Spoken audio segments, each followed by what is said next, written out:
بسم اللہ الرحمن الرحیم۔ آج ہم آپ کے سامنے ایک انتہائی اہم چیز بیان کریں گے، اور وہ یہ ہے کہ پوری علم منطق کا خلاصہ کیا ہے۔ ایک تو خلاصہ یہ ہے کہ آپ کہیں کہ جناب شروع سے لے کر اینڈ تک ہم آپ کو عرض کریں کہ جناب یہاں سے لے کر یہ سارا خلاصہ ہے۔ ہم نے یہ نہیں بیان کرنا، ہم نے یہ بیان کرنا ہے کہ آپ کے سامنے اگر کوئی اسکول، کالج، یونیورسٹی کا کوئی اسٹوڈنٹ آ جاتا ہے یا کوئی ٹیچر آ جاتا ہے، پروفیسر آ جاتا ہے اور آ کر کہتا ہے کہ جناب آپ کیا پڑھتے ہیں، آپ ان کو کہتے ہیں جی میں منطق پڑھتا ہوں، وہ کہتے ہیں منطق کیا ہوتی ہے، آپ اس کو کہتے ہیں لاجک۔ ہم نے کہا یہ لاجک کیا ہوتی ہے یار، کچھ آسان الفاظ میں مجھے بتائیں گے؟ آپ اس کو کہیں کہ ہاں بالکل بتاؤں گا۔ وہ آپ سے پوچھیں، آپ اس کو کہیں کہ بھئی لاجک دو چیزوں کا نام ہے، ایک ڈیفینیشن یعنی تعریف، اور دوسری ہے جناب آرگومنٹ یعنی جس کو ہم کہتے ہیں دلیل۔ آپ کہیں گے کہ جناب یہ دو چیزیں آپ کس بنیاد پر یہ کہہ رہے ہیں؟ ہم نے جب منطق شروع کرتے ہیں تو وہاں پر یہ لکھا ہوتا ہے کہ منطق دو چیزوں کا نام ہے، یعنی مورف اور قول اشارے، یا پھر یہ ہے کہ دلیل و حجت۔ تو یہ دو چیزیں کیا ان کی آپس میں مطابقت کیا ہے؟ تو میں عرض کرتا ہوں کہ وہ یہ ہے کہ جو مورف اور قول اشارے ہے یہ وہی تعریفی کو بولتے ہیں، سادہ الفاظ میں تعریف ہوتی ہے، اور دلیل و حجت یعنی حجت کیا ہوتی ہے؟ وہ یہی دلیل ہوتی ہے، آرگومنٹ ہوتا ہے۔ بالکل یہ وہی چیزیں ہیں جو آپ دیتے رہتے ہیں۔ اب آپ کہیں گے کہ جناب دلیل کیا ہوتی ہے؟ سادہ الفاظ میں چونکہ بتانا ہے، یہ دلیل کیا ہوتی ہے؟ دلیل کو سمجھ لیجئے۔ دعویٰ کیا ہوتی ہے؟ دلیل کیا ہوتی ہے؟ یہ دو لفظ عام استعمال ہوتے ہیں، ہمارے ہاں تو بہت زیادہ استعمال ہوتے ہیں۔ تو وہ یہ ہے کہ جناب بعض اوقات یوں ہوتا ہے کہ ایک شخص اپنی بات کو پختہ کرنے کے لیے کوئی کلام لاتا ہے، وہ جو پختہ کرنے کے لیے کلام لاتا ہے اسی کو دلیل کہتے ہیں۔ یہ سادہ الفاظ ہیں۔ اچھا، تو اس کا مطلب کیا؟ مثلا ایک شخص کہتا ہے آپ نے اپنی بائک سٹارٹ کی، گھر سے باہر آپ نکلے اور بائک سٹارٹ کی، یا آپ نے گاڑی نکالی، کسی نے آپ کو دیکھا اور دیکھتے ہی کہا کہ جناب کہاں جا رہے ہیں، خیریت تو ہے؟ آج تو چھٹی ہے۔ انہوں نے کہا کہ چھٹی ہے، کیا مطلب ہوا آپ کا؟ انہوں نے کہا کہ بھائی آج تو اتوار ہے، فرض کریں آپ کے ذہن میں نہیں تھا، ارے یار واقعی آج تو اتوار ہے۔ وہ اس نے جو کہا نا آج چھٹی ہے، یہ اس کا دعویٰ ہے، اور جو آپ نے اس سے پوچھا کہ بھی کیسے کہہ رہے ہو چھٹی ہے، تو اس نے آگے سے کہا جی آج اتوار ہے، یہ اس کی دلیل ہے۔ دلیل میں دو قضایا ہوتے ہیں، ایک کو صغرا کہتے ہیں، دوسرے کو کبرا کہتے ہیں۔ وہ یہی والے ہیں، آج اتوار ہے، ہر اتوار کو چھٹی ہوتی ہے۔ وہ جو دوسرا ہوتا ہے عام طور پر ہم اپنی گفتگو میں بیان نہیں کرتے۔ ٹھیک ہو گیا؟ اب ایک اور مثال ذرا دیکھیے، اسی کو یوں بھی آپ کر سکتے ہیں۔ مثلا ایک شخص کہتا ہے کہ جناب آج چھٹی ہے، کیوں بھائی؟ کہا یار وہ خبریں نہیں دیکھی، آج تو ہڑتال ہے، یار آج تو قائد ڈے ہے، آج تو اقبال ڈے ہے۔ تو پھر آپ کہتے ارے یار ہاں واقعی۔ تو یہ جو اپنے کلام کو پختہ کرنے کے لیے وہ جو کلام لا رہا ہے، اس کو ہم دلیل کہتے ہیں۔ اچھا، ہماری کتابوں کے اندر عام یہ چیزیں موجود ہوتی ہیں کہ علت بیان کی جاتی ہے، وجہ بیان کی جاتی ہے۔ یہ جو علت اور وجہ ہوتی ہے نا، یہی دلیل ہوتی ہے، اسی کو دلیل ہم بول رہے ہوتے ہیں۔ آپ ہدایہ پڑھتے ہیں، ہدایہ کے اندر جگہ جگہ پر جو متن ہوتا ہے وہ دعویٰ ہوتا ہے، اس سے آگے دلیل قائم کی جا رہی ہوتی ہے۔ شروحات جب آپ بیان کرتے ہیں، چاہے وہ نحو ہے، صرف ہے، کوئی بھی کسی بھی فن کی شرح ہے، تو وہاں پر جو وجوہات بیان کی جا رہی ہوتی ہیں وہ یہی دلائل ہوتے ہیں۔ تو آدھی منطق یہ ہو گئی۔ ایک اور مثال کہ حضور کا سایہ نہیں ہے، یہ دعویٰ ہے۔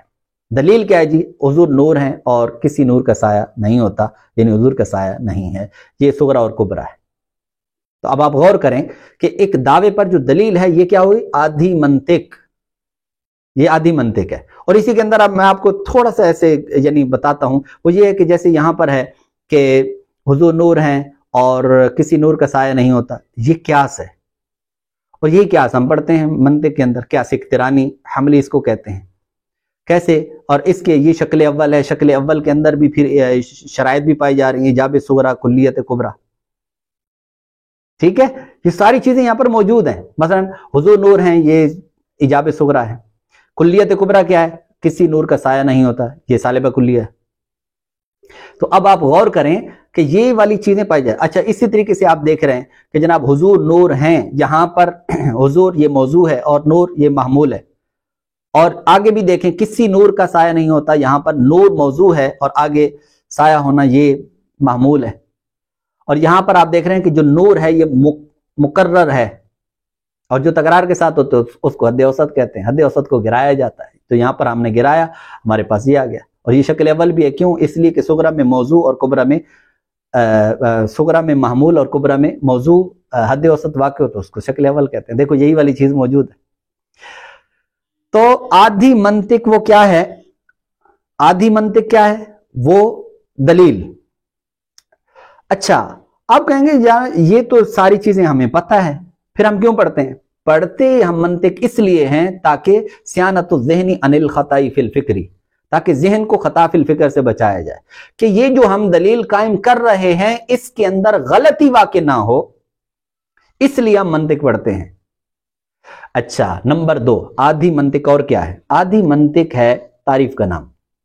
تعریف کرنی کیسے ہے؟ تعریف کیسے لائی جاتی ہے؟ تعریف کے اندر غلطی سے کیسے بچا جاتا ہے؟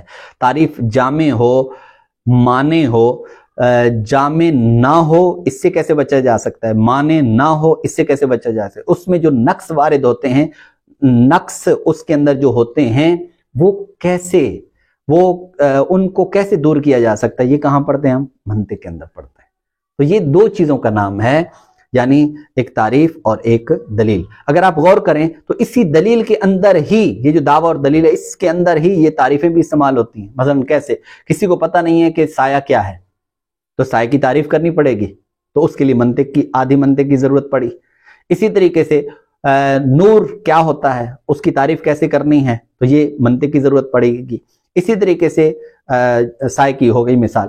تو یہ ساری جتنی چیزیں ہیں یہ کیا ہے؟ یہ پوری منطق ہے۔ منطق 2 چیزوں کا نام ہے، ایک تعریف اور ایک دلیل، اور اس میں غلطی سے کیسے بچنا ہے، خطا فی الفکر سے کیسے بچنا ہے، یہی ہماری کل منطق ہے۔ تو کتنے آسان الفاظ کے ساتھ، میں امید کرتا ہوں کہ یہ اپنے شاید اس انداز کے ساتھ، آسان جو انداز ہے، تعبیر ہے، یہ آپ نے شاید پہلی مرتبہ سننا ہو۔